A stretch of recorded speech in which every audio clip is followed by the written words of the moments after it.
ಮದುವೆಯಾದ 2 ವರ್ಷಕ್ಕೆ ಪತ್ನಿಯೊಬ್ಬಳು ಗಂಡನ ಗೆಳೆಯನ ಜೊತೆ ಓಡಿ ಹೋಗಿ ಮದುವೆಯಾಗಿರುವ ಘಟನೆ ಮಂಡ್ಯ ಗ್ರಾಮಾಂತರ ಪೊಲೀಸ್ ಠಾಣಾ ವ್ಯಾಪ್ತಿಯಲ್ಲಿ ನಡೆದಿದೆ.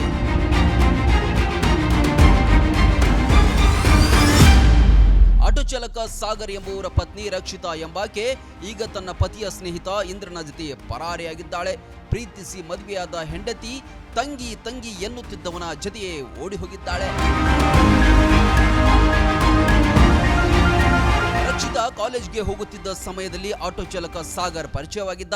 ಕಾಲಕ್ರಮೇಣ ಇವರ ಪರಿಚಯ ಪ್ರೀತಿಗೆ ತಿರುಗಿ ಇಬ್ಬರು ಮದುವೆಯಾಗಿದ್ರು. ಮದುವೆಯಾದ 2 ವರ್ಷಗಳ ಕಾಲ ದಂಪತಿ ಚೆನ್ನಾಗಿ ಸಂಸಾರ ನಡೆಸ್ತಾ ಇದ್ರು. ಇತ್ತೀಚೆಗೆ ಸ್ನೇಹಿತ ಇಂದ್ರನ ಜೊತೆ ರಕ್ಷಿತಾ ಹತ್ತಿರವಾಗಿದ್ಲು. ಓಡಿ ಹೋಗುವಾಗ 1 ಲಕ್ಷ ರೂಪಾಯಿ ಕ್ಯಾಶ್ ಹಾಗೂ 22 ಗ್ರಾಂ ಚಿನ್ನದ ಒಡವೆಯನ್ನ ದೋಚಿಕೊಂಡು ಹೋಗಿದ್ದಾಳೆ ಅಂತ ಸಾಗರ್ ಆರೋಪಿಸಿದ್ದಾನೆ. ಅಷ್ಟೇ ಅಲ್ಲದೆ ಇಂದ್ರನ ಜೊತೆ ದೇವಸ್ಥಾನದಲ್ಲಿ ಮದುವೆಯಾದ ಫೋಟೋಗಳನ್ನ ವಾಟ್ಸ್ಆಪ್ ಸ್ಟೇಟಸ್ಗೆ ಹಾಕಿ ಗಂಡನಿಗೆ ಶಾಕ್ ನೀಡಿದ್ದಾಳೆ.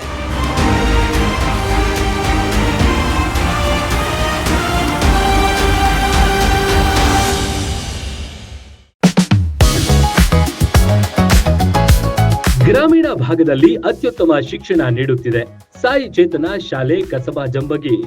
ನರ್ಸರಿಯಿಂದ 5ನೇ ತರಗತಿ ತನಕ ಇರುವ ನಮ್ಮ ಶಾಲೆಯಲ್ಲಿ ನುರಿತ ಬೋಧಕರು, ಸ್ಮಾರ್ಟ್ ಕ್ಲಾಸ್, ವಿಶಾಲವಾದ ಆಟದ ಮೈದಾನ, ಪೂರ್ವ ಪ್ರಾಥಮಿಕ ಮತ್ತು ಪ್ರಾಥಮಿಕ ತರಗತಿ ಮಕ್ಕಳಿಗೆ ಪ್ರತ್ಯೇಕ ಕೊಠಡಿ, ಶಾಲಾ ವಾಹನ, ಮಕ್ಕಳ ಸುರಕ್ಷತೆಗೆ ಹೆಚ್ಚಿನ ಒತ್ತು ಕೊಡ್ತೇವೆ.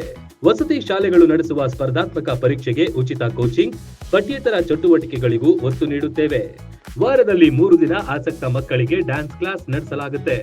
ಕೈಗೆಟುಕುವ ದರದಲ್ಲಿ ಗುಣಮಟ್ಟದ ಶಿಕ್ಷಣಕ್ಕಾಗಿ ನಿಮ್ಮ ಆಯ್ಕೆ ಆಗಿರಲಿ ಸಾಯಿ ಚೇತನ ಶಾಲೆ. ಈಗಾಗಲೇ ದಾಖಲಾತಿಗಳು ಆರಂಭವಾಗಿವೆ. ಶೀಘ್ರವೇ ಭೇಟಿ ನೀಡಿ. ರನ್ ಟಿವಿ ನ್ಯೂಸ್ ವಿಡಿಯೋಸ್ ನೋಡಲು ಸಬ್ಸ್ಕ್ರೈಬ್ ಮಾಡಿ, ಬೆಲ್ ಐಕಾನ್ ಪ್ರೆಸ್ ಮಾಡಿ.